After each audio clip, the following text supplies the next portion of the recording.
형제들이 이곳에서 세미나도 하고 주중에 뭐 대관도 하고요. 또 주일에 예배드리고 하는 인문학 서재 생각의 정원이라고 만든 이곳에서 우리 도서출판 아르카가 또 기획해서 번역하게 된 잊혀진 교회의 길을 이곳에서 이렇게 하게 됐습니다. 먼저 우리 같이 이 책과 관련돼서 대화를 나눌 두 분을 소개하겠습니다. 먼저 제 옆에 계신 분은 웨스트민스터 신학대학원 대학교의 선교학 또 전도학 가르치시는 우리 김선일 교수님이십니다. 네. 그리고 그 옆에 계신 분은 함께 가는 교회라는 교회를 개척하시고요. 가정교회 운동도 하시고 많은 선교지에서의 제자훈련들을 가르치고 계시는, 그리고 저희 개척학교 숲의 코치이십니다. 교단은 고신 교단이십니다. 염정열 목사님 또 함께 하셨습니다. 반갑습니다. 네. 이 책에 대한 내용들은 우리 아르카 이한민 대표님이 여러분이 받으신 보도자료에 잘 정리도 되어 있고 아라노 씨에 대한 소개도 잘 되어 있습니다. 그러나 오늘 이제 우리 두 분과 같이 저는 좀 질문하고 여러분들 대신해서 이 책에 대한 내용들을 좀 여쭙고 그 다음에 저희가 한 40분, 30-40분 정도 대담하고요. 그 외에 여러분들이 혹시 궁금한 거나 이 책에 대한 내용, 그리고 선교적 교회 또 미셔널 처치에 대해서 관심 있는 부분들이 계시면은 또 질의해 주시면 우리 두 분 목사님과 교수님 또 뭐 할 수 있으면 저까지 이렇게 답하고 하는 시간으로 가면 좋을 것 같습니다. 사실은 이제 미리 저희가 좀 준비하면서 두 분에게 이러한 쪽으로 좀 말씀해 주십사 하고 말씀을 드렸는데, 김선일 교수님에게는 특별히 이 알라노 씨라는 저자가 선교적 교회 운동에서 꽤 중요한 비중을 차지하는 분이시기 때문에 그분에 대한 간단한 소개하고 이 선교학 또는 또 교회 성장 또는 교회 개척과 관련된 영역에서 이 책이 어떠한 좀 위치, 역할을 할 수 있을까에 대한 부분하고, 우리 염정열 목사님에게는 이 책에서 말하는 내용들과 그 다음에 선교적 교회의 어떠한 DNA가 이 한국 교회에서 어떻게 적용 가능할까, 그리고 그러한 것들을 우리가 어떻게 한번 실천해 볼 수 있을까에 대한 부분에서 좀 말씀을 부탁을 드렸습니다. 그냥 먼저는 이제 좀 간단한 가벼운 질문부터 두 분께 각각 드리도록 하겠습니다. 우리 김선일 교수님 지금 학교가 비대면으로 강의를 하셔야 돼서 줌으로 수업을 하고 계시다 그래서 지금 이 코로나19 상황과 그리고 학교의 지금 근황 우선 간단하게 인사 말씀 겸해서 좀 해주시죠. 네. 예, 저는 웨스트민스터 신학대학원 용인에 있는 우리 투력파 신학교인데 거기서 선교학하고 실천신학 같이 가르치고 있는 두 개도 왔다 갔다 하면서 가르치는데요. 교수님은 김선일입니다. 코로나 사태 때문에 지금 이제 우리도 전혀 예상치 못했던 비대면 수업을 했는데 저희 학교 같은 경우는 굉장히 좀 일찍부터 한 2월 한 중순쯤부터 이거 비대면 수업 들어갈 것 같다 싶어서 막 준비를 했습니다. 그래서 줌을 가지고 우리는 막 미리 막 다 맞춰보고 학생들하고도 예행 연습해보고 다 해서 굉장히 좋은 지금 환경 속에서 저희는 우호적인 분위기 속에서 하고 있습니다. 그래서 앞으로 빨리 잘 상황이 호전되면 이제 학생들하고 얼굴도 보고 하면서도 좋은 일이 진행될 것 같습니다. 네. 감사합니다. 그리고 우리 연 목사님도 작은 공동체들 또 소그룹을 계속 확장해 나가는 교회 형태로 지금 목회를 하고 계시는데요. 네. 줌으로 또 모임하고 계시잖아요. 네네. 이전하고 어떻게 좀 다른지, 아니면 상황들 또 뭐 좋은 점이나 또 그런 것도 있으면 근황 한번 말씀해 주시죠. 네, 저희는 그 예배가 설교를 일방적으로 하는 게 아니라 이제 서로 얘기하는 거라 가지고요. 그렇죠. 뭐 네. 줌으로 하나 그냥 모여서 만나서 하나 뭐 별다르게 다른 건 없어요. 근데 네. 줌으로 하면은 예전에는 이제 농담하고 막 떠들 수가 있는 줌이 아니라 실제로 만나서 하면 떠들 수 네, 있고 그렇죠. 그런데 줌은 자기가 얘기할 때 이제 다 듣게 되니까 그렇죠. 짧아져서 쓸데없는 소리를 안 하고 짧아져서 더 좋고요. 그런데 어쨌거나 사람들이 이제 직접 만나고 싶은 아무래도 그 친밀감을 가지려고 그런 형태를 취했으니까요.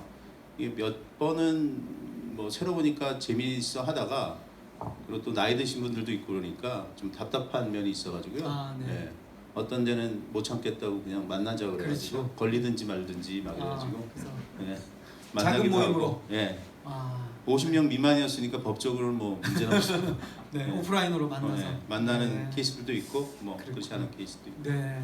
이 줌이 또 주는 좋은 점 중 하나는 이게 경청의 훈련이 또 되는 것 같아요. 네. 한 사람이 주도적으로 몰고 가기보다는 서로 얘기를 잘 들어야 이게 또 이 커뮤니케이션이 잘 되니까요. 자, 이제 우리 좀 책과 관련된 이야기 그리고 이 전반적인 선교적 교회에 대한 이야기들을 좀 나누고 싶은데요. 우리 김선일 교수님께 먼저 이 저자인 알란 호시, 우리는 이제 저는 사실은 이게 우리가 이름을 소개할 때 보면 보통 먼저 나오는 사람이 왠지 모르게 중요하다라는 어떤 선입견이 있어서 이 알란 호시가 소개될 때 항상 책들이 보면 마이클 프로스트하고 알란 호시 이렇게 나왔어요. 제가 본 책이 새로운 교회가 온다, 그 다음에 모험으로 나서는 믿음, 뭐 이런 거 보면 알란 호시가 언제나 뒤에 나오니까 이 사람이 상대적으로 마이클 프로스트보다는 좀 더 약한가 보였고, 재작년인가 이제 한국의 온누리 교회에서 선교적 교회 운동을 이제 공부한다고 전 교육자들 세미나 할 때 이제 초청한 사람이 바로 사실은 마이클 프로스트였습니다. 그래서 저희가 그때 만나서 뭐 대화도 하고 저도 그랬는데 사실 알란 호시에 대한 소개가 본격적으로 한국 교회에서는 없었던 것 같아요. 그래서 먼저는 우리 교수님이 아시는 대로 알란 호시가 어떤 학자고 어떠한 사람인지 좀 간단하게 말씀해 주시죠. 예, 사실은 김조인 목사님이 제일 잘하실 텐데 저한테 질문을 줘서 제가 이제 숙제를 할 수밖에 없는 상황입니다. 근데 우리 선교적 교회 운동에서 마이클 프로스트와 앨런 헐시 두 사람이 갖는 그 위치가 있는데요. 제가 몇 년 전에 그 캐나다에 갔을 때 그 또 선교적 교회에서 또 하나 중요한 그 신학자 중에 한 명이 이제 알란 록스버러가 나왔어요. 알란 록스버러. 이제 그 사람도 한국에도 몇 번 왔었죠. 몇 번 왔었고 이 선교적 교회에 대한 신학적 그 정립을 한 사람인데 저는 가서 그 사람을 만나려다가 그 사람을 못 만나고 그 사람의 조카를 만났어요. 조카를. 근데 그 조카가 이제 캐나다의 선교적 교회 운동을 이제 좀 이렇게 이끌고 있는 사람이었어요.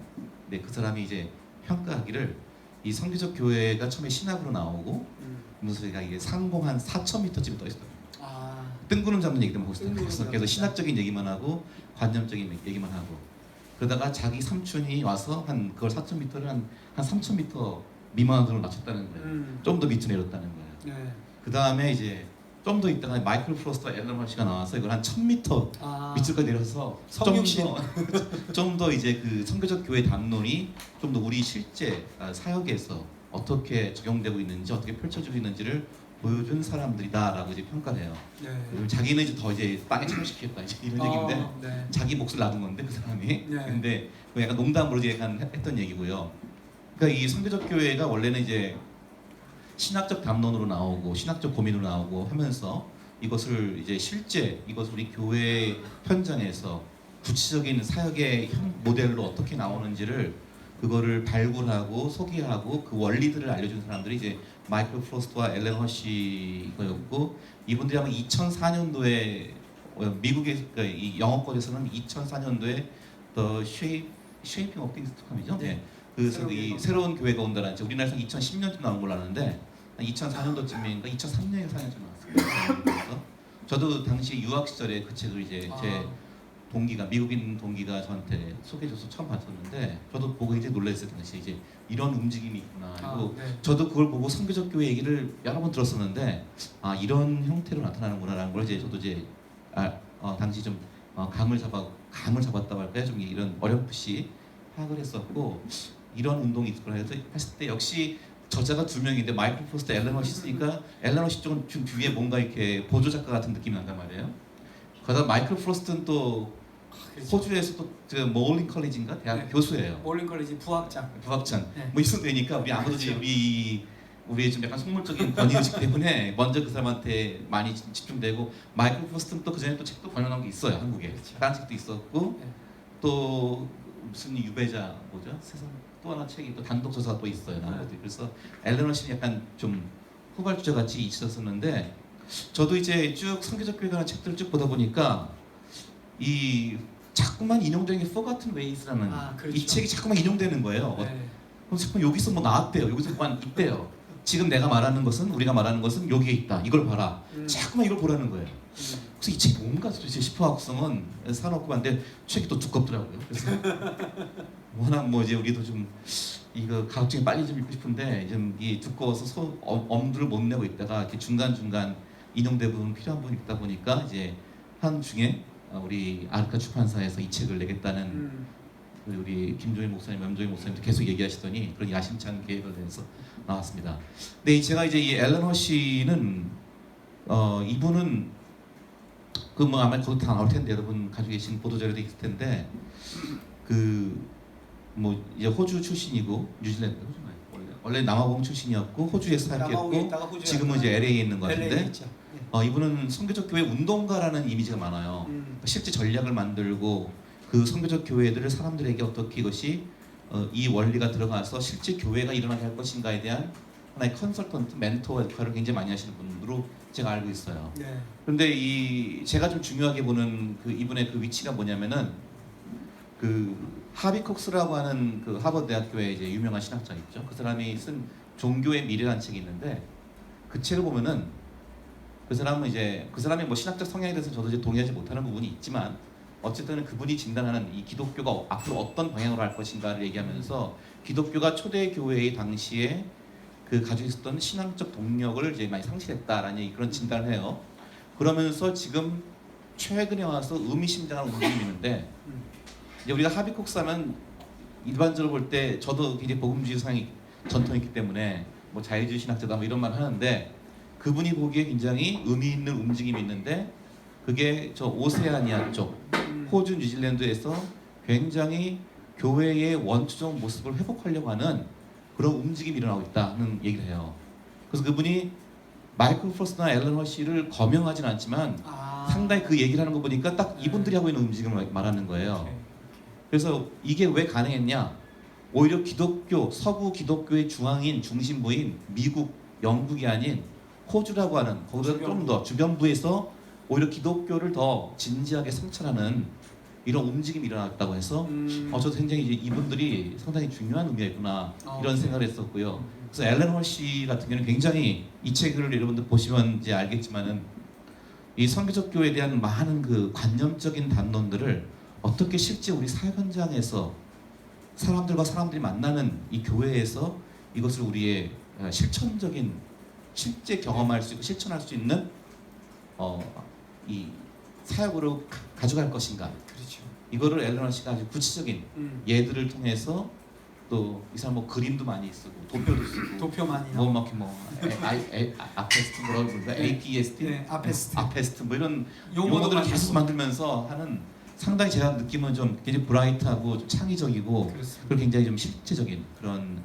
분 같습니다. 또 재미있는 흥미로운 사실은 또 유대인이었네요. 맞아요. 주이시 유대인이었어요. 네. 예. 저 이어서 우리 연 목사님께 제가 좀 여쭙고 싶은데 사실은 이제 이 책을 번역해 보자고 제안하신 분이 염종열 목사님이세요. 근데 연 목사님은 저희 숲에서 우리 코치들 가운데 걸어다니는 구글이라고 자료를 찾아내는 정말 제가 볼 때 대한민국에서 우리 신학계에서는 둘째가라면 서러울 정도로 리서치의 대가이십니다. 근데 이분이 이 알란 허시의 원책이 이제 이게 저희가 번역한 건 개정판입니다. 최근에 개정했고요.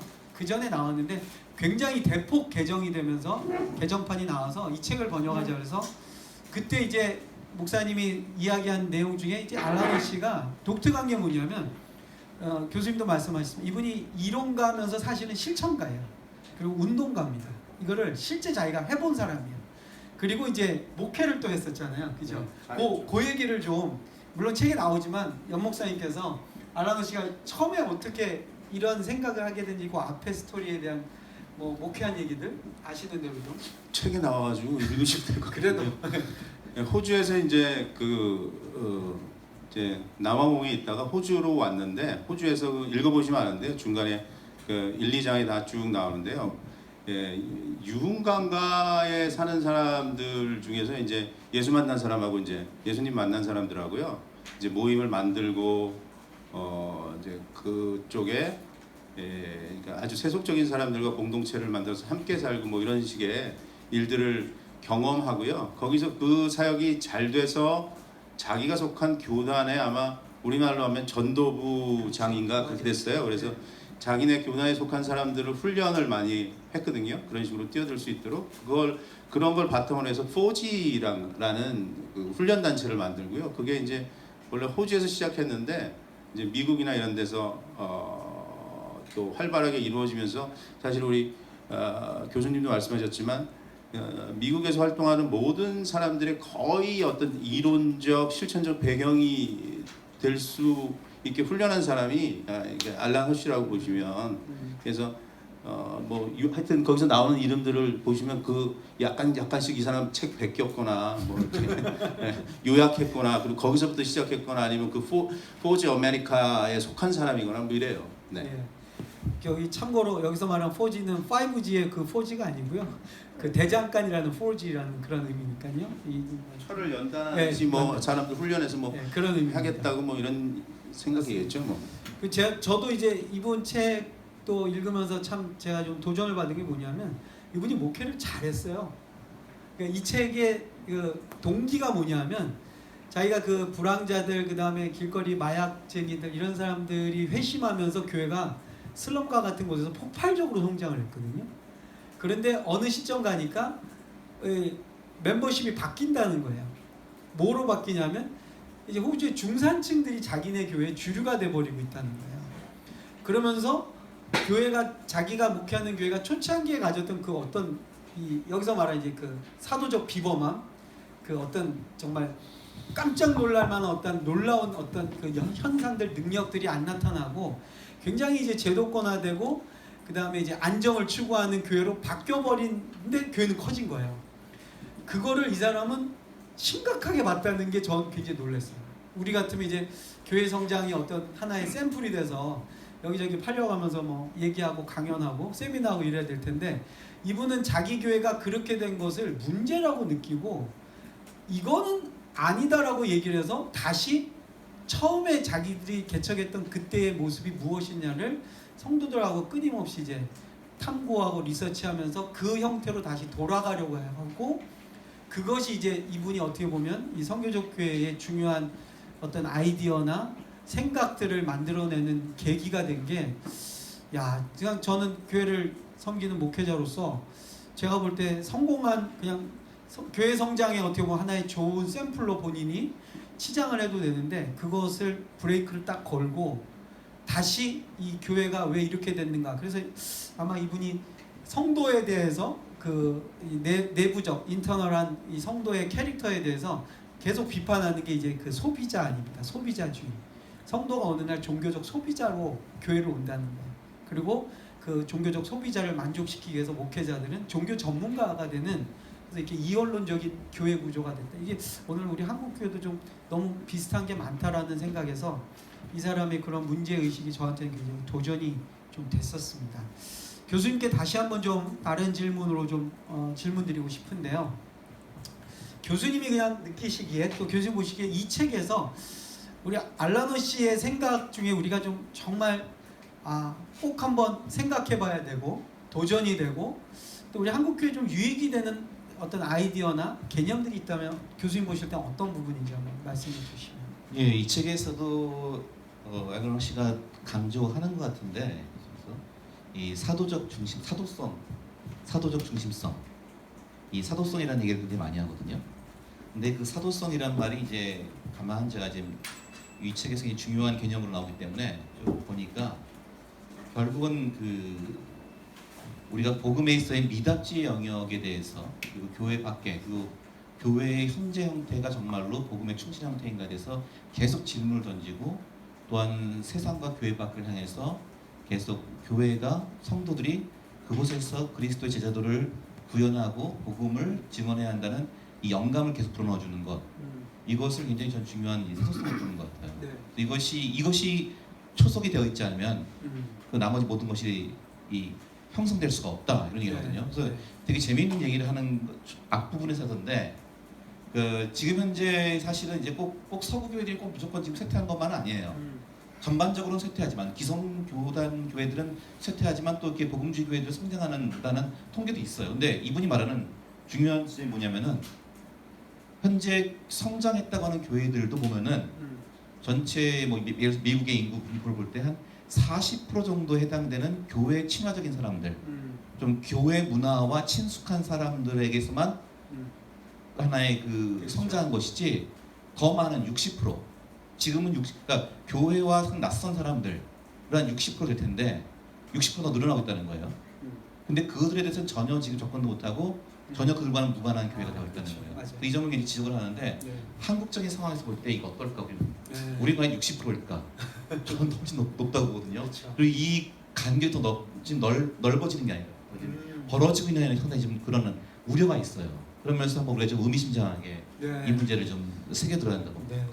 근데 여기서 이제 제가 조금 하나 그 첨부해서 얘기하고 싶은 게 여기서 이제 사도적이라는 단어를 많이 쓰거든요. 그리고 1판하고 2판하고 이제 달라진 거는 1판에서는 미셔너리라는 말을 많이 썼는데 2판에서는 이제 사도적이라는 말을 많이 쓰는데 이제 우리한테는 약간 거부감이 있잖아요. 사도적이라 그러면 뭐 신사도 운동? 네, 신사도 운동 때문에 바로 그걸로 가니까. 어떤 기적을 나타내고 뭐 이런 식의 생각을 하는데 요즘 이제 이 사람만이 아니라 서구에서 사도적이라는 얘기를 많이 씁니다. 근데 네. 그걸 기억하실 때 사실은 그 미셔너리라는 단어는 라틴어에서 왔거든요. 미시오에서 와서 미셔너리 된 건데 원래 생각해 보면 어퍼스톨릭이 보냄받은 자를 사도라 그러는 거거든요. 헬라어에서 네. 성경에 나오는. 그래서 이 사람은 원래 그 성경의 언어를 회복해야 된다고 해서 사도적을 쓰는 거예요. 그러니까 이 얘기를 잘 해주셔야 됩니다. 네. 또 이거 뭐 오해할 수 있고 이 사람이 약간은 출신적으로 이제 오순절적인 경향이 있긴 한데 이 사람은 그 말을 쓰는 건 아니에요.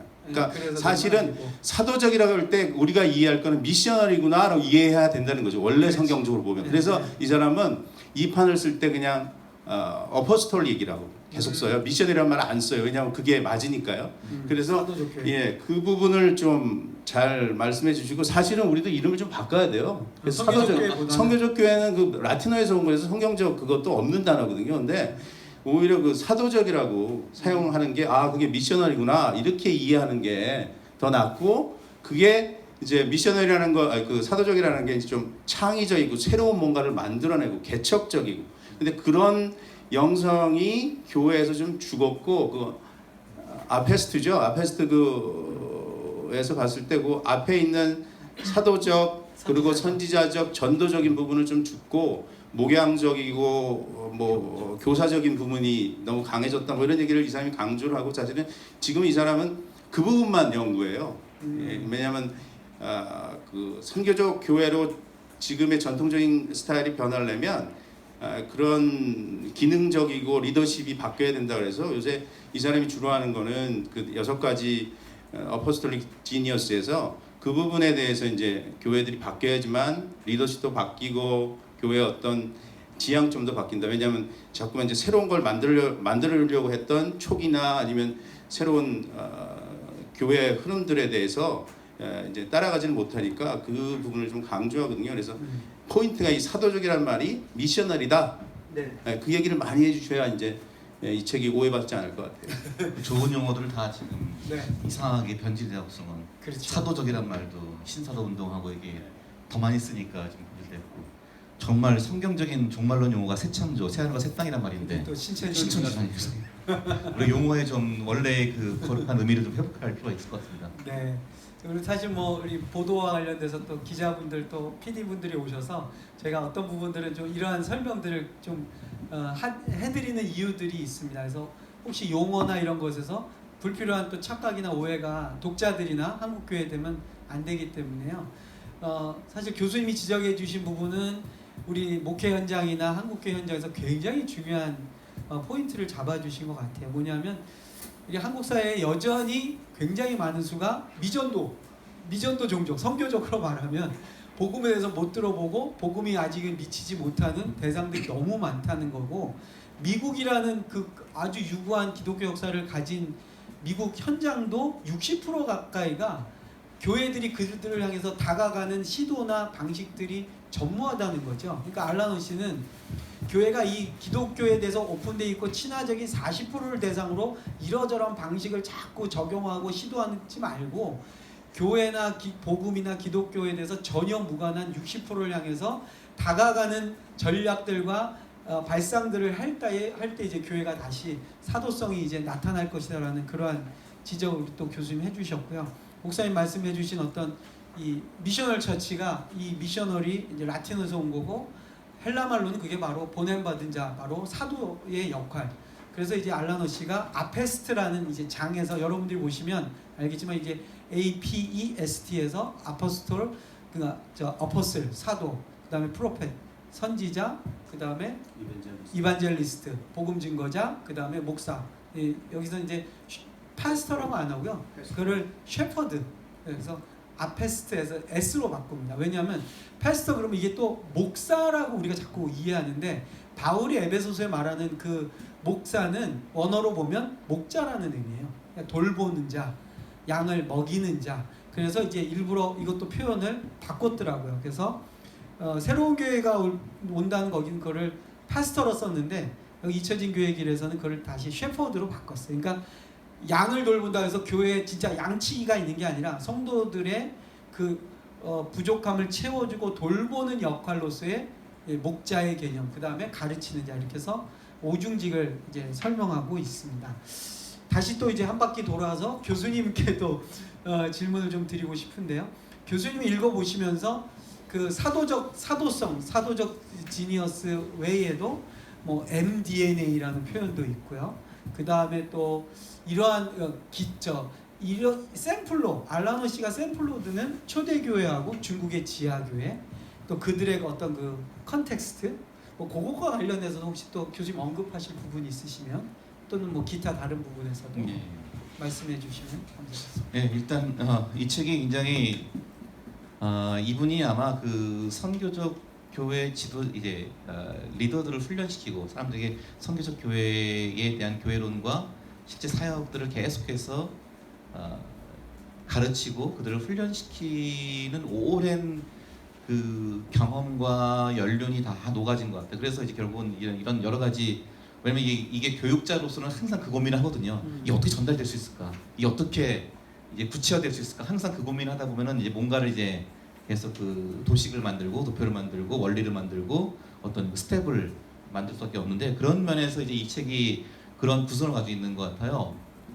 그 제가 이 책을 보면서 사실은 쭉 이번에 다시 한번 보면서 느꼈던 것이, 이제 우리가 요즘 이제 인기 있는, 좀 다른 얘기지만 인기 있는 그 목사님 중에 팀 켈러 목사님 있잖아요. 팀 켈러의 센터 철치라는 책이 있잖아요. 팀 켈러 센터 철치 읽어보면 그 복음 중심의 개혁주의 신학, 복음 중심의 그 교회가 어떤 모습이 되는가에 대한 하나의 쭉 그 전개가 돼요. 그게 하나의 그 개혁주의 전통에서의 복음 중심의 교회, 도시 속에서의 교회에 대한 하나의 그 전개 양상이라면, 그것이 어떻게 목회 철학을, 어떤 목회 철학을 기반으로 펼쳐지는가를 보여준다면, 이 책은 정말로 우리 아까도 말했듯이 60% 이상의 현재 우리 계속해서 교회를 떠나고 교회와 무관하게 지내는 사람들, 그들 속에서 우리가 그들 속에 들어가서 보냄받은 사도적, 선교적 하나의 공동체로서 어떻게 이것이 무엇을 기초로 해서부터 시작될 것인가. 그래서 mDNA란 말 쓰죠. 이게 예수 그리스도 중심의 결국 그 공동체가 일어나는 자생적인 하나의 그 DNA를 가지고 그 DNA가 어떻게 표현될 것인가, 그것을 쭉 전개하면서 또 이제 아페스트 속성들을 얘기해주고 나가는 것이 마치 그런 하나의 쭉 교회가 어떤 모습의 청사진을 제시하는 듯한 그 느낌이 나요. 네. 재미있는 게 중국 교회 얘기를 계속하거든요. 그렇죠. 중국 가정교회, 지하교회 얘기를 계속하는데, 사실 그게 이제 이 얘기를 하는 이유가 우리가 볼 때 교회는 어떻게 된다, 뭐가 있어야지 교회가 가능할 것이다, 이런 얘기 많이 있어요. 뭐 개척교회 하려면 교인이 몇 명이 확보되어 있으면 실패하지 않는다. 뭐 지금 제가 듣기로 한 70명이면 실패하지 않는다 그래요. 70명, 80명이면 뭐 통계상 실패할 수가 없다. 뭐 숫자가 더 적을수록 굉장히 이제 성공하기 힘들다. 개척교회를 하려면 뭐 교회당이 어떻게 되고 위치가 어떻게 되고, 이런 얘기를 사실 교회 성장에서 많이 했던 얘기들인데, 이분은 중국 교회를 봐라. 그렇죠. 오히려 성직자가 없었고 건물이 없었고 또 뭐 돈이 없었고 돈도 없었고 그렇죠? 예. 제도도 없고 제도에 이런 것이 우리는 반드시 갖춰야 한다고 하는 것들이 오히려 없는 속에서 예수 그리스도의 그 교회라고 하는 DNA를 오히려 DNA에 집중하게 되었고, 그리고 모든 성도들이 거기에 같이 참여로 공동체에 참여하게 되었고, 네. 제자로 헌신하게 되었고, 세상의 문화와 계속 대항하는, 거기에 굴복되지 않는 그런 영성을 가졌기 때문에 가능했다. 네. 오히려 이런 새로운 모습을 우리가 보여주는 것은 우리가 오늘 교회를 어떻게 할 것인가, 우리가 어떻게 사역을 할 것인가에 대한 좀 우리가 가지고 있었던 그런 동안의 그 선입견들을 좀 바꿔주는 그런 혁신적인 모델이라고 볼 수 있습니다. 네, 좋은 또 부분들 말씀해 주셨고요. 이 책이 이제 선교적 교회나 또 이런 새로운 공동체 현상을 설명할 때에 제가 연 목사님에게 질문 드리고 싶은 건데, 이제 왜 이러한 운동들이 일어나야 되는가에 대한 배경 중에 하나가 서구 사회가 가지고 있는 왜 크리스텐덤, 네. 크리스텐덤에 대한 언급을 굉장히 또 많이 합니다. 그러니까 이 크리스텐덤이 가지고 있는 잘못된 어떤 세계관, 그 구조가 이제 교회를 오히려 약하게 만들고 이제 힘들게 했다라는 그 배경으로서의 크리스텐덤을 설명하고 있지 않습니까? 네. 목사님 보실 때 뭐 크리스텐덤에 대한 간단한 뭐 이해랄까 설명도 좀 해주셔도 좋고요. 그리고 왜 선교적 아니 교수님한테 제가 또 다른 걸 질문할 게 있어서 질문을 저한테 잘못 드린 거예요. 그러면 이분이 내본. 네, 아니 그거 하시고 교수님은 저기 잘 모르- 커뮤니타스와 그쪽 리미날리티를 제가 네. 질문하려고 하니까 네. 말씀해 주시고 뭐 부족하면 교수님이 또 네. 해주시고 네, 아시는 대로 마이크 네. 드시고 네. 네. 이거는 제가 사실 미리 없었던 질문을 네. 제가 던져서 제가 생각 평소에 아시는 게 제가 너무 많으세요. 그래서 아시는 대로 얘기해 주시고 아무 생각 없을 때는 생각이 나는데 조리 있게 말하려고 생각이 안 나가지고 또 찍고 있으니까 편하지도 않고 그러니까요.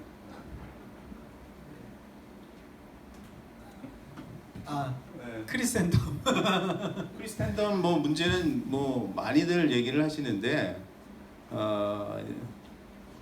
이제 사회 전체가 기독교라고 생각하니까 이제 복음을 전하거나 아니면 이 안 믿는 사람들에 대한 어떤 이 전략이나 뭐 이런 것들이 없었던 거죠. 그리고 네.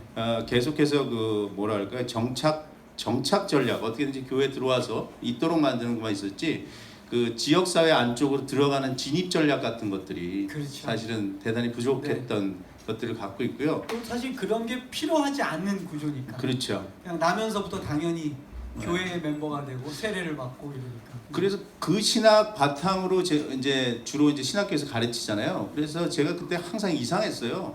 우리나라는 기독교 국가가 된 적이 없는데 신학교에서 듣는 거 보면 계속 기독교 왕국처럼 얘기를 하니까. 그렇죠. 예. 그리고 그렇게 하다 보니까 자꾸만 이제 우리나라가 기독교 왕국이라고 생각하니까 문제가 우리가 좀 과격해져서 남의 절에 가서 이제 불상을 자르고 왜냐면 여기는 기독교로 생각하니까 이 사람들하고 대화하려고 하는 타 종교에 대해서 인정하고 대화하려고 하는 시도를 안 하는 거죠. 네, 그렇죠. 예. 네. 그러니까 우리는 왕국이라고 생각하는 그러니까 우리나라에서 이제 착각한 거죠. 그렇죠. 신학적으로 착각해서 그런 문제들이 있어서 기독교 왕국이란 그 왕국이란 말 속에 제국주의적인 시각이 있지 않습니까? 그러니까 남을 이해하지 못하고 뭐 이런 태도들이 있는데 교회가 하여튼 믿지 않는 사람들이나 또 믿지 않는 어떤 사회에 대해서 어떤 접촉점이라는 것들을 잘 못 만들게 되고 이해하려고 하지 않고 그리고 무력이나 힘으로 대항하려고 하는 태도들을 계속적으로 가질 수 있다는 거죠. 그 모습 때문에 또 내부에 있는 사람들이 이탈하게 되고요.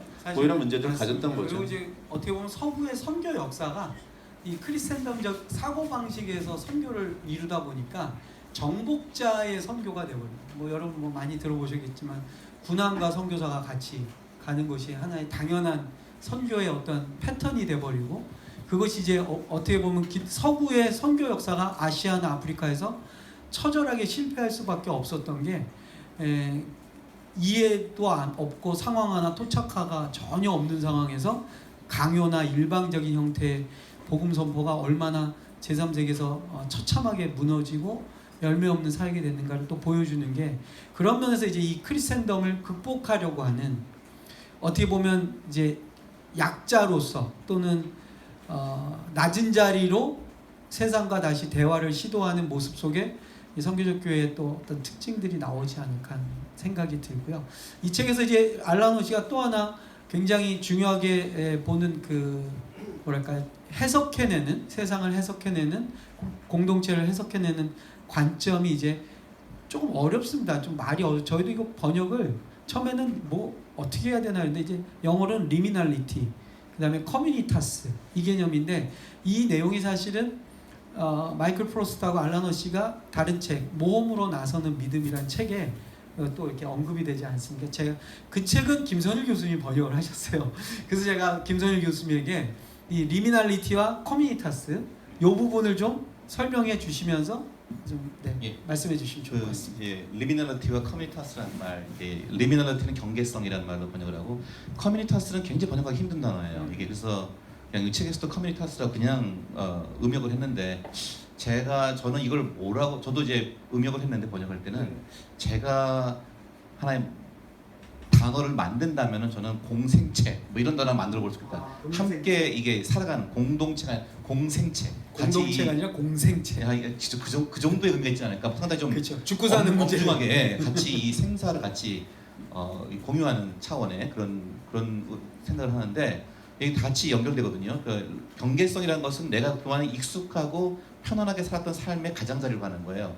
그러니까 결국은 굉장히 모험적인 삶이죠. 내가 지금까지 그냥 주어진 대로 내 원하는 대로 살면 되는데 그게 아니라 내 삶에 굉장히 큰 도전을 받는 거예요. 이거는 내가 자발적으로 도전 경계성에 갈 수도 있지만 어떤 타에 의해서 어떤 환경에 의해서 내가 또 그런 어떤 경계성에 갈 수도 있어요. 그러니까 기존의 삶의 그 내 익숙한 그 관습을 완전 도전받는 이제 그런 것을 가는 게 경계성이죠. 이걸 이제 이 단어를 원래는 이제 이 앨런 허시가 한 말이 아니라 빅터 터너라고 하는 그 인류학자가 의뢰의 이해라는 책에서 이제 한 말인데요. 그게 이제 아프리카에 있는 부족들의 경험을 보고 한 말인데 좀 시간 되나요? 괜찮습니다. 네. 그 이제 예를 들어서 이렇게 합니다. 한 부족에서 그 이제 성년이 되는 젊은 아이 남자 아이들 있잖아요. 아프리카 은덴부 부족이라는 데서 성년이 되는 아이들 갖다가 성년식을 어떻게 치느냐. 이 아이들이 앞으로 이제 성인이 되어서 그 마을을 지키고 그 마을의 어떤 그 지도력을 발휘해야 되는 아이들이잖아요. 그래서 같이 또 공동으로 그러한 책임감을 가져야 되는데 이 아이들이 성년이 될 때 한밤중에 이 아이들을 다 납치해가는 거예요. 이 마을 어른들이 납치해서 어쩌한 밀림속으로 데려가요. 데려가서 얘들을 막 그냥 강제로 끌고 가서 걷어놔요. 한 10명, 15명 같은 애들 성년식 할 애들 갖다가 그 다음에 거기서 최소한의 식량을 주고 너희들끼리 여기서 살아라. 너희들끼리 여기서 앞으로 뭐 한 달, 6개월 너희들끼리 여기서 버텨내라. 딱 미션을 줘요. 그리고 이 어른들은 한 일주일에 한 번씩 와서 잘 지내고 있는지 보고 애들이 뭐 질문하면 또 멘토링 해주고 답해주고 조언해주고 자기들끼리 살아가는 거예요. 그러니까 이 리미널리티가 자기들이 원래 익숙했던 엄마 품에 있던 삶을 벗어나서 완전 새로운 지대 가는 게 리미널리티죠. 경계성이죠. 근데 거기서 그 모험 속에서 완전 새로운 환경 속에서 그것을 이겨내기 위해서 같이 살아가는 것이 커뮤니타스예요. 이게 이제 그러니까 우리 신앙에서 아까 종교 소비주의 얘기하셨는데 우리가 굉장히 내가 원하는 대로 내 이루는 편한 대로 살아가고자 하는 신앙생활 나의 문제 해결 정도만 바라는 신앙생활이 아니라 내 정말 이 신앙의 정말 중요한 정체성이 무엇인가 소명이 무엇인가 진정 가치가 무엇인가 그건 더 나아가서 하나님께서 그리스도께서 우리에게 부르신 길이 무엇인가를 고민하면서 그것을 같이 경험해보는 것 그것이 이제 결국은 이 공동으로 그 경계성을 경험하는 것이 커뮤니타스가 되거든요. 그래서 재미있는 예를 하나 들었는데 이런 얘기 들어요. 저도 약간 비슷하게 저도 경험한 게 있는데 교회에서 저도 전에 미국에 있던 교회 있을 때 LA에서 교회 청년부를 목회할 때 청년들을 우리 전도회 합성한 하나의 청년 공동체가 형성됐어요. 근데 이 아이들 처음에는 데려올 때도 굉장히 좋은 얘기 해주고 편하게 해주고 교회에서 먹을 것도 주고 뭐 이렇게 학생 우리 대학 청년부를 이뤘는데 이제 이 신앙생활에 있을 때 얘들의 좀 성장과 발전이 중요하거든요. 그렇죠. 이게 좀 더 이제 깊은 헌신과 성수로 가야 되는데 그때 저도 생각한 게 그냥 이 선교 훈련을 가는 거였어요. 그래서 바로 거기서 2시간만 내려가면은 멕시코에 있단 말이에요. 멕시코에 가니까 멕시코의 원주민 부족들 가서 우리가 일주일 동안 도와주는데 아울리치로 거기는 이제 신발이 없어요. 다들 그 맨발로 다니고 굉장히 열악한 곳이에요. 우리가 이렇게 LA에서 샌디에고를 샌디에고는 굉장히 부촌이에요. 지나서 30분만 가면은 굉장히 열악한 곳이 있는 거예요. 우리 그때 당시에 대학 청년들도 대부분 다 뭐 조기교하고 오고 뭐 이런 친구들이라서 다 유복하게 자란 친구들이 많았는데 너무 충격받은 거예요. 자기들이 사는 곳에 불과 이곳에 이런 삶이 있다는 것을.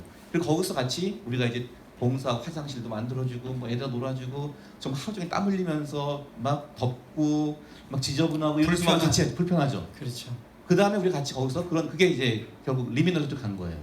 거기서 같이 우리가 이제 저녁에 같이 모여서 나눔을 하고 기도를 해요. 다르죠. 이게 차원이 달라요. 편안한 곳에서 우리를 위해서 맨날 내 문제 내 시험 잘 보게 해주세요.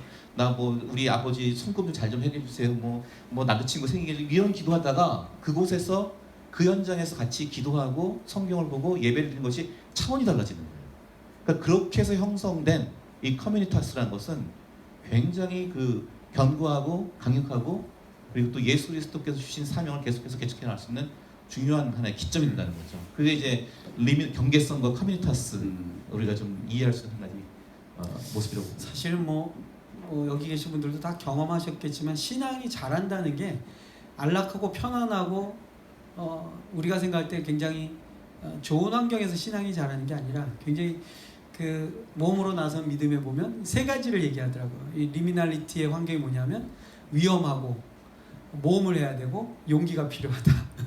근데 우리 신앙생활이 위험한 일을 하는 것을 즐겨하지 않는다는 거예요. 그리고 모험을 해야 되는 것을 피하려고 하고 그 다음에 용기가 필요한데 용기 없이도 신앙생활 할 수 있는 곳을 자꾸 탐하는데 그건 결국에는 커뮤니타스를 만들어내기 어렵다라는 것이 사실 뭐 현장 목회에서도 늘 경험되는 모습이 아닐까 또 그런 생각이 들고요. 네. 그리고 원래 커뮤니타스가 시간이 지나면 커뮤니티로 바뀌거든요. 네. 근데 커뮤니타스는 사실 그러니까 모험하고 이런 시간을 갖다가 네. 시간이 점차 지나가면 누구나 내부적인 데 신경을 쓰는 커뮤니티로 바뀌어요. 클럽. 네, 그렇죠. 그래서 계속 이 사람이 얘기하는 거는 커뮤니타스로 있으려면 리미널리티, 경계에 있어야 된다. 근데 요즘 교회가 선교성을 잃어버린 거, 사도성을 잃어버린 거는 경계에 있으려고 하지 않기 때문이다. 주류로 들어가고 네, 이게 그냥 놔두면 그냥 커뮤니티가 되는 거예요. 그러니까 이게 커뮤니타스는 일시적인 상태거든요. 커뮤니티로 가기 전에. 그러니까 그 성인식하고 나서 얘네들이 함께 한 다음에 그 다음에 이제 어른이 돼서 우두머리가 됐을 때 이제 커뮤니티를 형성하게 되는데, 그러니까 교회가 그런 부분을 잊어버렸다. 예전에 초대교회나 중국교회는 그러지 않았다. 이런 얘기가 이제 또 강조되는 걸 아마 있었던 것 같아요. 네, 시간이 이제 거의 다 돼서요. 이제 질의응답을 좀 받아도 될 시간이 된 것 같습니다. 사실 마지막 질문 하나 있었는데 먼저 우리 기자님들 또 오신 분들의 질문을 좀 받고 지목하셔서 질문하셔도 좋고 네, 앞에 계신 분부터. 네. 얘기를 나누시면 네. 느낌에 이게 한국교회 상황과 어떻게 연결될 것인가. 한국교회 현장과. 그 다음에 이제 모델이 이제 아까 말한 중국 지하교회를 모델로 얘기했는데, 그리고 또 하나 이 동아 서부 사회는 전체가 그냥 기독교적이라는 의미인데 한국교회가 그런 상황 속에서 있지 않았나. 그 다음에 최근에 이제 코로나나 네. 총선을 통해서 보여주는 한국교회 모습이 대부분이 20대, 30, 40대가 아닌 60대 이상의 그 성도들은 굉장히 놀란 게 기독교가 민주주의라고 생각해요. 이즘이 아니거든요. 이즘으로 여기고 있다는 것이고, 아까 말한 대로 강요하고 있거든요. 이 사회에. 근데 40대, 20대 이 그룹의 기독교인들이 많지가 않아요. 네.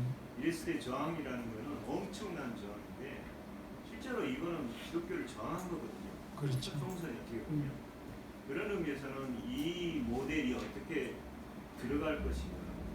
그 다음에 초대교회나 사도적 교회라고 얘기할 때는 전체거든요.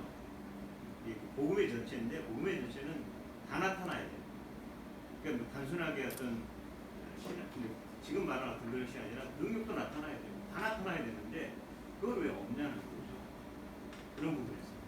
없다는 게 어디에 없다는 겁니까? 여기에서는 그런 얘기 별로 없어요. 이 책이나 이 저자의 네, 생각 네. 속에는 있습니다. 있어요? 네, 안 있습니다. 봐서 몰라요. 네. 이 사람 이제 배경이 그 부분도 그러면 설명을 좀 줘서. 이제 아까 좀 염려하는 게 신사도 부분인데, 저는 이제 이 교회가 기적이 없으면 어떻게 교회예요? 근데 신사도는 지금 문제가 뭐냐면 기적만 일으키면 신사도를 얘기하고 있는 거예요. 이 교회가 놓친 게 너무 많다는 거죠. 그렇죠. 그래서 우리는 이 부분에서 경계선을 무너뜨리고 모험을 해야 되지 않느냐.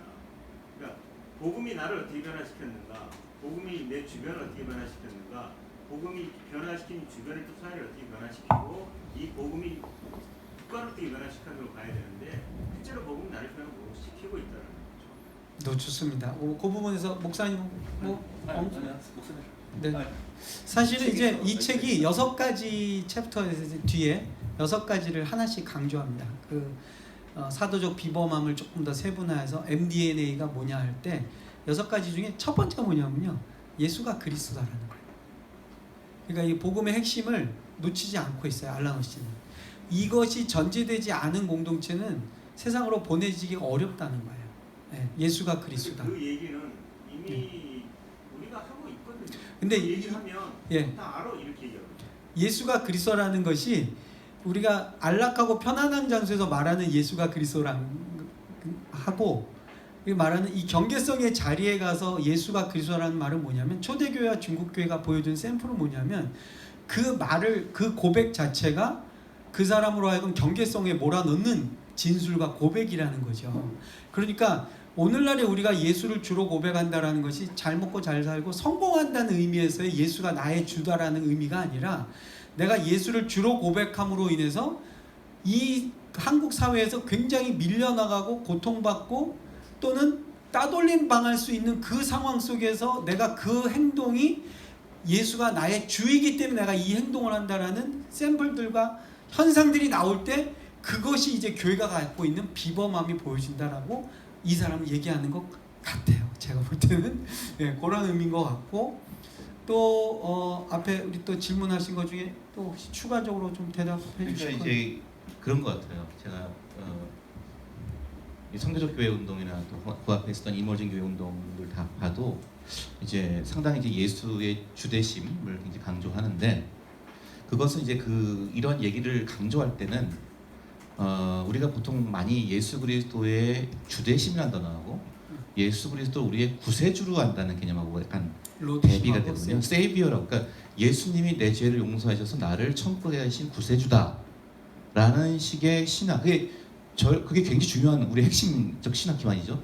근데 거기에 머물러 있으면서 우리의 모든 삶에서, 우리 공공생활 속에서 그리스도의 주대심이 어떻게 나의 모든 삶 속에서 평생에 구현되고 펼쳐야 할 것인가를 로는 생각이 못 되고, 굉장히 약간 소비주의적이고 개인주의적인 그런 그 신앙의 그 한계에 갇혔기 때문에 예수가 주대심이라는 용어를 다시 한번 재확인해주고 하는 것 같아요. 근데 그 앞에 나오는 그런 예수님의 속죄적 구원자로서의 그것을 뭐 건너뛰거나 그것을 생략하거나 그것을 간과하는 건 아니라고 봐요. 그렇죠. 그것을 굉장히 기반한데, 너무 이제 이것이 하나의 그 예수의 주대심에 대한 좀 더 진지한 성찰을 못 갖기 때문에 그것을 얘기하면서 들어가는 게 아닌가 하는 생각이 듭니다. 네. 또 이게 이제 뭐 다른 분 혹시 이제 어차피 이제 질의응답 시간 됐으니까 이제 뒤에 계신 분. 233페이지, 34페이지 보면 네. 표를 중심으로 이야기가 좀 어려워서 질문드리고요. 네.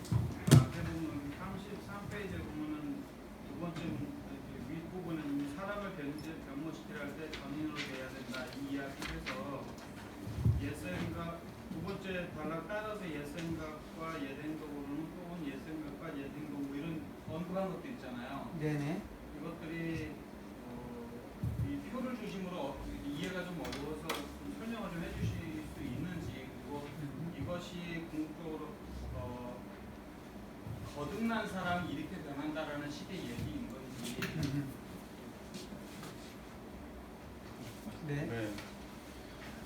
이제 우리는 사람 교육할 때 이제 지식 중심이잖아요. 지식 중심으로 이렇게 가르쳐가지고 목사님 설교하실 때 이제 뭐 생각이 바뀌면 습관이 바뀌는 거. 뭐 생각이 바뀌면 행동이 바뀌고 행동이 바뀌면 습관이 바뀌고 습관이 바뀌면 인생이 바뀐다. 그래서 생각을 바꿔야 된다 얘기하는데, 우리 생각 많이 바꿨는데 안 바뀌시죠?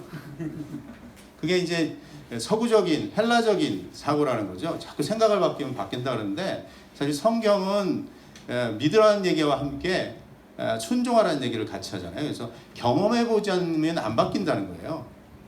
그래서 여기서 이제 똑같은 얘기를 합니다. 주대심도 얘기하고 제자도 얘기도 하거든요. 이게 제자도 파트예요. 네, 그 제자도 파트인데 그게 뭐 기존 교회들 다 하는 거다고 하는데, 하는 거 맞는데요. 지금은 예전에 그거 강조가 아니라 다른 방식으로 강조해야 될 부분들을 되게 많이 해요. 그래서 여기서는 이제 제자도가 습관을 기르려는 거다 뭐 이런 얘기하고 요새 제임스 누구죠? 그 사람도 습관 얘기하고 그러거든요. 이게 서구가 바뀌었어요. 자기네들이 그러니까 하여튼 우리는 크리스텐덤식의 신학교육을 받아가지고 걔네가 말하면 다 맞는 줄 알고 계속 그 똑같은 얘기를 한 거거든요. 근데 실제로 했을 때 생각이 바뀌어서 사람 많이 안 바뀌더라고요. 교인들도 그렇고 저도 그렇고. 근데 이걸 해봐야 경험해봐야 바뀌고 심지어 전도도 예전처럼 예수 믿으세요 이렇게 하지 않고 예수 믿는 사람들이 공동체를 만들어서 무슨 좋은 일을 해요. 같이. 그리고 안 믿는 사람들은 그 일을 하는데 같이 하자고 해요. 경험을 해보면서 이런 것이 하나님 믿는 거야 했을 때 요즘 현대인들이 아 이런 거면 나도 믿을게 이렇게 나온다는 거죠. 이런 식의 경험과 함께 가야지만 진짜 생각이 바뀐다. 제자도 훈련을 할 때 이제 그런 부분에서 이제 바뀌어야 된다고 해서 이제 마이클 프로스트도 그 아까 누가 소개하신데 그 five habits이라서 벨 그런 것도 다 그런 식으로 지금 바뀌는데 그런 방법들이 여러 가지가 나오는데 이제 우리나라는 지금 잘 알려져 있지 않고 그런 어떤 기초를 이해시킨 다음에 그 책을 얘기해야 되는데 그냥 얘기하니까 사람들이 뭐 잘 팔렸는지는 모르겠습니다. 하여튼 그런 식의 변화를 얘기를 하는 거죠. 네. 그러니까 이제 이 챕터가 질문하신 분 그 질문의 내용이 제자도와 관련된 챕터거든요. 이 제자도 그럼 우리가 알고 있는 제자도 그러니까 제자 훈련 생각해 보세요. 그러면 목사님하고 성도들이 같이 모여서 책을 읽고 또는 답을 쓰고 성경을 찾고 무슨 학습하는 프로세스가 있잖아요. 근데 알란 워치 뭐라고 하냐면 그거는 행동으로까지 이어지기가 어렵다는 거예요. 그 프로세스를 거부하고 현장에서 하라 이거예요. 현장에서 함으로써 실천을 함으로써 배우는 제자도를 습득하는 것이 엄청나게 중요하다. 이건 이제 레슬리 뉴비긴도 똑같은 얘기를 해요. 그 오픈 시크릿 보면은 뉴비긴이 이제 뭐라고 하냐면 헬라식 우리 어떻게 보면 이 아리스토텔레스 이후로 내려온 우리들의 모든 서구의 학습 방식은 머리로 배우고 이해해야 행동한다라고 그러는데 인도에 가서 자기가 복음을 전해 보니까 인도의 크리스찬들은 그렇지 않다는 거예요. 현장에서 하면서 배운다는 거예요. 그리고 그것을 하면서 배운 것을 바로 옆에서 또 가르치고 해서 가르침과 배움과 현장이 순서적으로 가는 게 아니라 통전적으로 움직인다.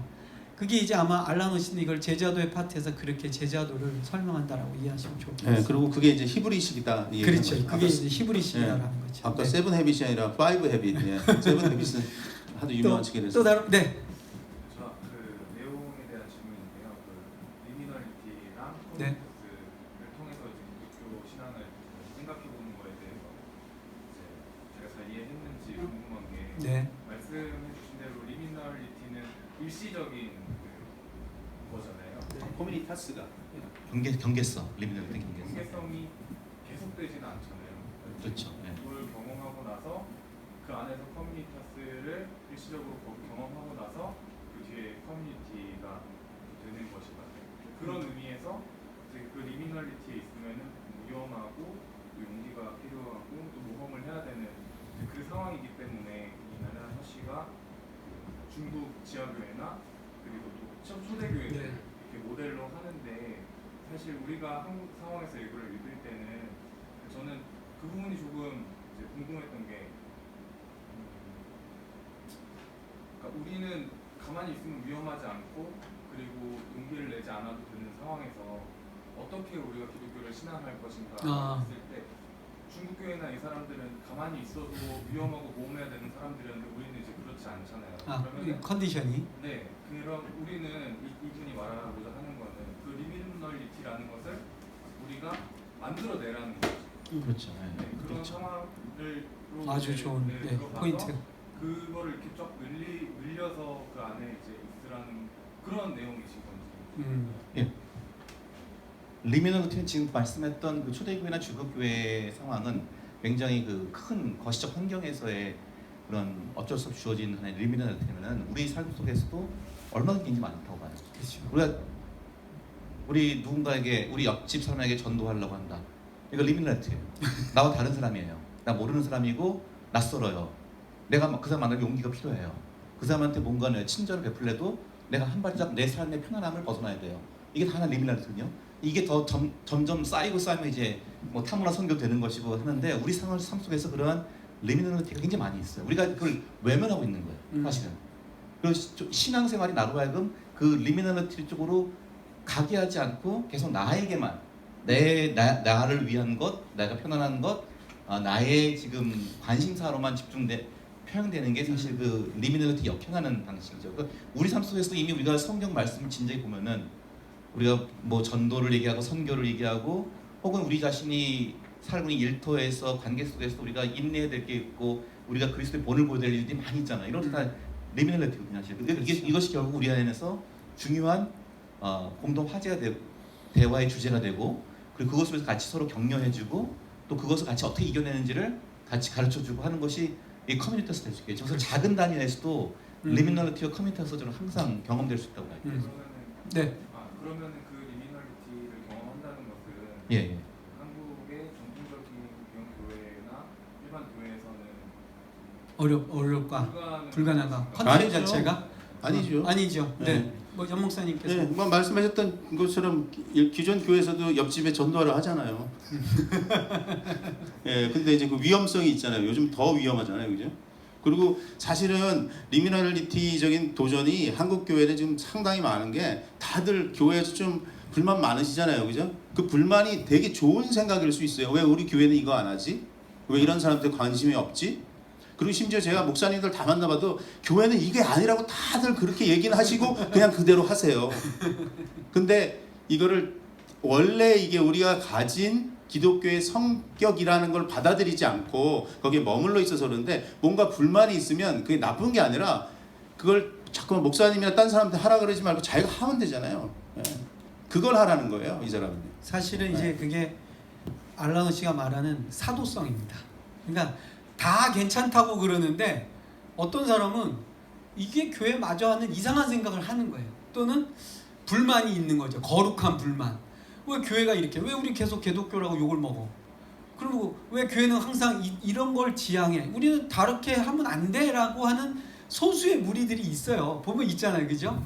이 누구나 아무도 토를 안 다는데 혼자서 이거 아닌 거 아니야라는 그 사람들이 사도적 비범함이 있는 거예요.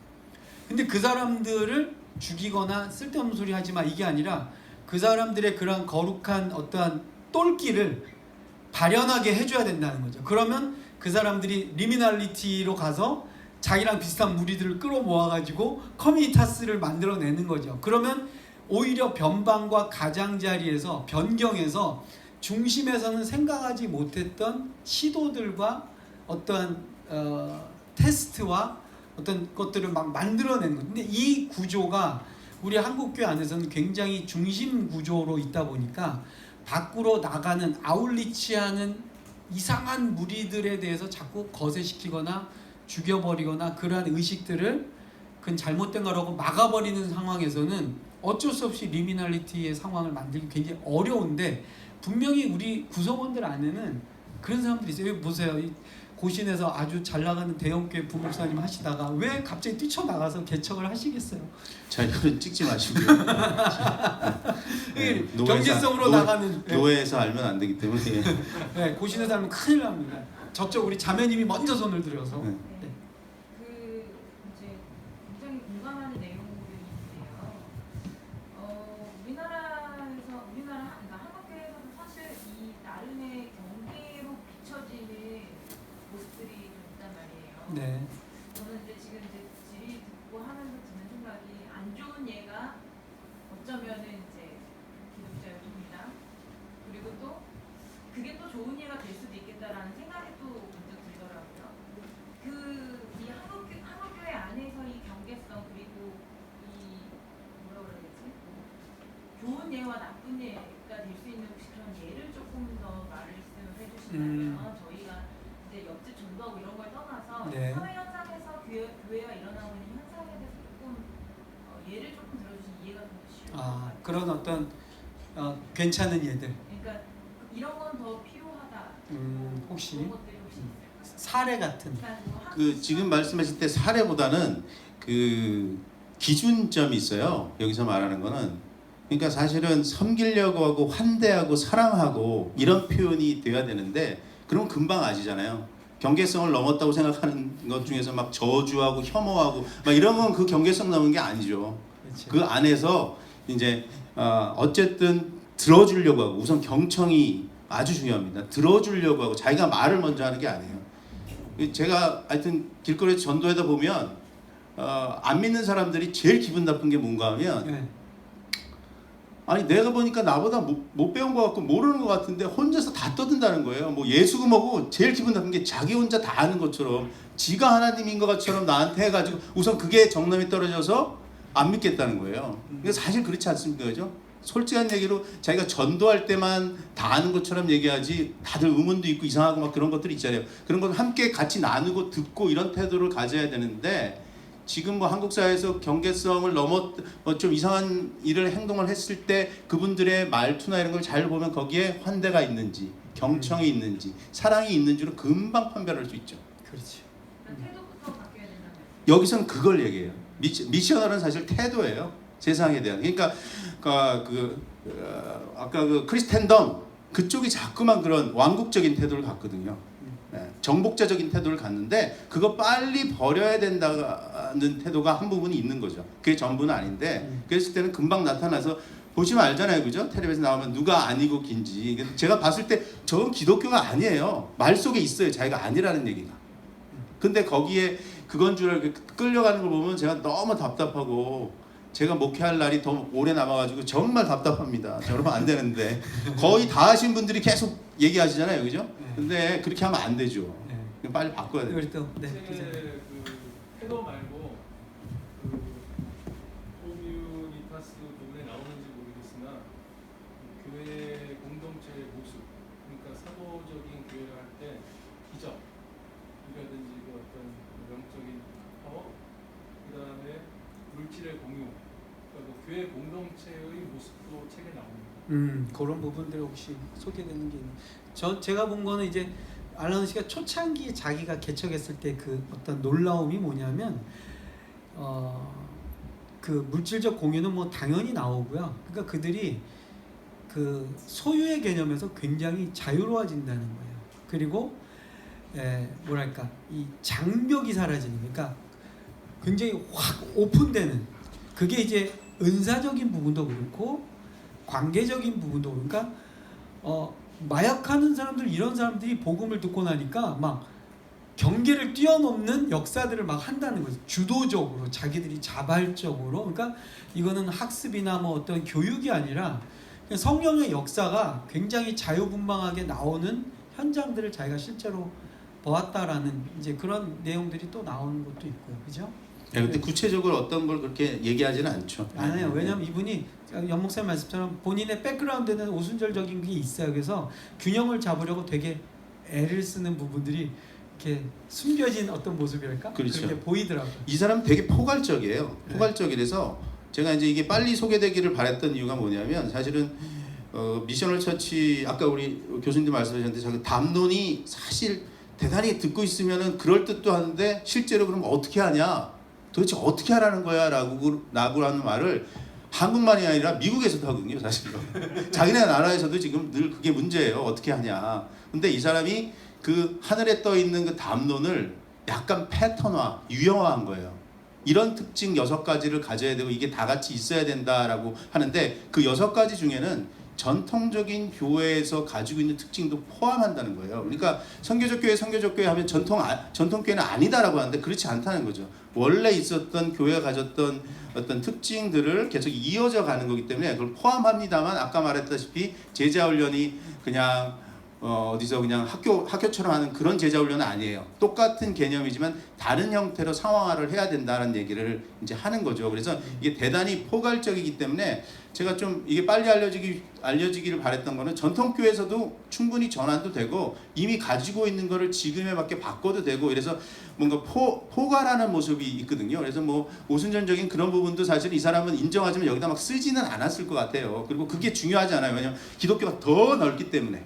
그러니까 미셔널 처치는 전통 교회를 포함하는 면도 있고 더 넓기 때문에 이제 갈등하지 않고 이 사람이 특히 또 그 자기가 목회를 너무 많이 해봤기 때문에 그런 부분에 대해서 다 이해해서 어쩌면 읽으시면 선교적 교회 담론을 너무 많이 하시는 분들은 이 6가지 보면 좀 낯설 거예요. 왜 이게 들어가지?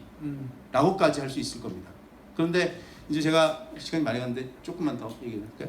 근데 여기 이게 너무 중요한 건 뭐냐면 제가 선교적 교회 한국에서 하시는 분들 옆에서 봤을 때 약간 꼰대처럼 얘기가 될 수 있는데 너무 안타까운 건 참 잘하시는데 제자도가 없어요. 네. 제자도가 없습니다. 그 지역 사회로 들어가서 뭔가를 하는 것에만 꽂혀 있는데 그게 예전에 사실은 조금 리버럴한 저쪽에서는 이미 했던 것들이거든요. 민중교회도 하고 그랬는데 잘 안 됐단 말이죠. 그게 잘 안 된 이유가 사실은 재현시키는 제자도가 없었어요. 근데 지금 이 복음주의권에서 하는 이 선교적 교회가 열심히 잘 하는데 예전에 이미 했던 부분에서 놓친 부분들을 잘 이해하지 못했는데 이 부분을 사실은 이 사람이 얘기를 해주고 있거든요. 제자도 재현을 해야 되는데 재현할 수 있는 뭔가를 만들지 않으면 목사님 한 분의 원맨쇼로 끝날 수 있습니다. 그분이 너무 좋은 얘기하는 걸로 해서 거기에 사람들이 모일 수 있는데 이 사람들도 할 수 있도록 뭔가를 해야 되는데요. 안 그러면 그냥 일대에서 끝날 수가 있어서 그렇게 되면 이제 문제가 되는데 제자도란 것은 예수님을 따를 뿐만 아니라 재현이 돼야 됩니다. 재현이 돼야 되는데 이 부분을 놓치지 않게 선교적 교회에서도 선교적 교회를 하는 사람들에게도 뭔가 좀 중심을 잡아주고 전통 교회에 있는 분들도 소외되지 않고 함께 나갈 수 있게 도와줘서 사실은 이 그 알렌 하시가 지금 하고 있는 거는 전통 교회인 미국의 큰 교회들을 바꾸고 있는 일을 주로 해요. 지금 이 사람이 단체를 하고 있는 거는 주로 그런 일들 하거든요. 그래서 이렇게 싸우지 말고 자꾸 갈등하지 말고 또 중심을 잘 잡을 수 있도록 해서 여기 되게 포괄적으로 얘기하는 책이에요. 사실 우리 김선일 교수님도 뭐 큰 대형 교회에서 또 섬기시면서 교수 생활 하시는데 굉장히 미셔널한 어떤 시도들 또 그런 현장들을 만드시면서 하고 계시거든요. 그래서 이제 좀 또 식사들 하시면서 자유롭게 교제하고 얘기하시고 질의응답 하셔도 좋으니까요. 이제 약간 마무리하는 거로 한 1분씩 교수님부터 현재 코로나19 상황과 한국교회가 이 책을 통해서 얻을 수 있는 유익은 무엇이 있을까를 한 1분씩 말씀해 주시고 또 우리가 적용을 해봐야 되니까 현 상황 속에서의 이 책의 의미 말씀해 주시면 좋겠습니다. 아까 질문하신 데서 약간 그런 좀 그 의문이나 문제가 있지 않을까 하는 생각이 드는데 이 책에서 그리스도의 주되심 제자도 이렇게 쭉 나가는 방식에서 뭔가 우리가 알고 있는 은혜와 죄용서의 복음, 성령의 능력 이런 것들에 대한 충분한 강조나 언급이 혹시 약화되고 있는 것이 아닌가 하는 이제 그런 생각을 할 수 있거든요. 왜냐하면 우리로 하여금 그리스도의 주되심을 우리의 모든 삶에서 인정하고 세상 속의 제자도로 실천하게 할 수 있는 모든 원천은 결국은 그리스도 은혜의 복음이거든요. 그래서 성령께서 우리로 하여금 예수를 알게 하시고 우리를 그에게 예수 그리스도 연합하게 하시는 그 우리가 늘 이건 기독교 역사 속에서 늘 가장 핵심으로 삼았던. 근데 이 문제는 뭐냐면 이것이 과연 우리가 무엇을 해서 우리에게 하나님이 이 은혜와 복음을 주셨는가, 이 복을 주셨는가를 우리가 보지 못하게 하고 개인주의적으로 소비주의적으로 계속 그냥 머무르겠다는 것이 문제였거든요, 그동안. 그래서 이 점을 항상 우리가 이제 선교적 교회 운동을 하는 데서도 저는 이것이 자칫 그냥 다 아는 걸로 이미 이건 끝난 걸로 완료 정리된 걸로 보면은 우리가 굉장히 인간적 고갈이 될 수가 있다고 봐요. 자기의 의지와 자기의 가지고 있는 역량에 대해서 고갈이 될 수 있기 때문에 그런 피로 현상이 선교적 교회 운동에서 좀 일어나는 것 같아요. 제가 보기에는 우리가 세상에서 뭔가 좋은 일을 해야 되고 선한 일을 해야 되고 섬김을 해야 되고 제자도를 해야 된다는 것 때문에 굉장히 좀 그것이 결국 나한테 뭔가 계속 의무와 부담으로 주어지는 이것이 기쁨을 되고 하나님의 성의 선물로서 나에게 그리스도 연합한다는 그 감격보다는 기쁨보다는 그럴 수 있는 위험성이 있기 때문에 항상 그 점을 같이 저도 굉장히 우리가 잘 균형을 잡는 게 중요하다고요. 그런 면에서 그런 또 이 것들을 목회원들이 잘 구현해 주도록 써준 책들은 또 우리 아르카 출판사의 다른 또 책들이 많이 있으니까 그것들을 보시면 될 것 같고 코로나19는 사실 지금 우리가 판단하기 참 힘든 것 같습니다. 어렵죠. 지금 참 어떻게 예측하기 참 힘들고 여러 가지 상황들이 있기 때문에 하지만 이번에 저는 이제 한 가지 본 거는 이번에 그 몇몇 교인들한테 들어보니까 가족들끼리 같이 모여서 예배 드릴 수 있어서 좋았다 이런 얘기들이 참 많이 나오더라고요. 그러면서 제가 생각한 게 우리가 이런 상황에서 굉장히 신뢰와 안전이라는 게 중요하잖아요. 신뢰, 안전, 투명성 이런 게 굉장히 중요해졌거든요. 이제는 사람 갖다가 뭐 권위로 밀어붙인다든지 요즘 뭐 꼰대덕이란 말 하잖아요. 그냥 자기 가지고 있는 경험과 자기의 나이와 자기의 지위를 가지고 밀어붙이는 게 안 통하는 시대거든요. 그래서 굉장히 그런 사회 속에서 이 수평적 가족적 관계라는 것이 굉장히 중요해지고, 저는 그 가족끼리 모여서 예배드려서 좋았다는 얘기 듣고 그럼 지금 1인 가족도 많고 전통적 가족이 아닌 분들도 많은데, 그렇죠. 우리가 좀 새로운 가족으로서의 신뢰할 만하고 안전할 수 있는 그런 작은 공동체들이 생겨나는 것, 실험해보는 이게 굉장히 좀 중요한 앞으로의 그 우리 방향이 아닌가 생각합니다. 감사합니다. 자, 마지막으로 우리 연 목사님. 네, 코로나19를 보면서 제가 느낀 거는 이제 흩어져라는 거죠. 흩어져라. 네.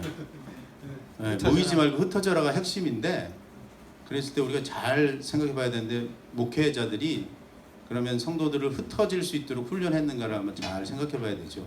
그러니까 교회의 표지가 그냥 예배 드리는 게 핵심이잖아요. 근데 지금 예배 안 드리면 큰일 난다고 얘기했는데, 지금 그 큰일 난다고 했던 목사님이 오지 말라고 그랬단 말이에요. 그 다음에 어떻게 할 거냐. 그거를 생각을 해야 되거든요. 근데 흩어져라. 흩어졌을 때 뭘 해야 될지를 훈련할 수 있고, 그 개념으로 바꿀 수 있는 게 예배 중심이 아니라 그래서 이제 미션 중심으로 하나님이 지금 이 세상에서 하고 계신 그 일에 동참해라. 보냄 받은 곳에서 그런 성도들이 하고 있는 이 일에 같이 함께 했다가 알렌 허씨가 이 책을 쓴 겁니다. 사실 그 알렌 허씨가 처음 했던 목회는 자기가 시작한 게 아니라 이상한 그 조금 이렇게 노는 친구가 감옥 갔다 와서 자기 공동체를 만들어 놓고 나중에 부른 거란 말이죠. 그래서 목회자들이 사실은 목회자들이 목회라는 게 아니라 성도 중에 있다는 거죠. 그런 어떤 경계성을 넘어서 할 사람들을 잘 찾아서 그들과 함께, 그리고 성도들은 자기가 어떤 존재인지를 잘 이해할 필요가 있는데요. 그래서 하여튼 코로나19가 흩어져라.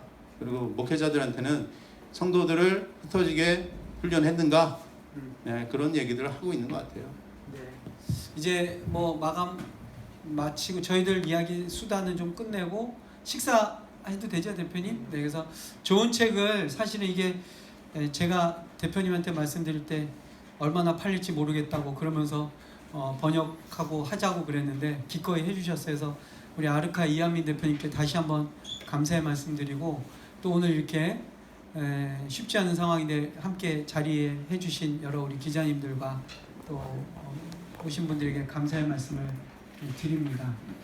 저희가 이제 저희들 얘기는 마치고요. 이한민 대표님 혹시 뭐 광고나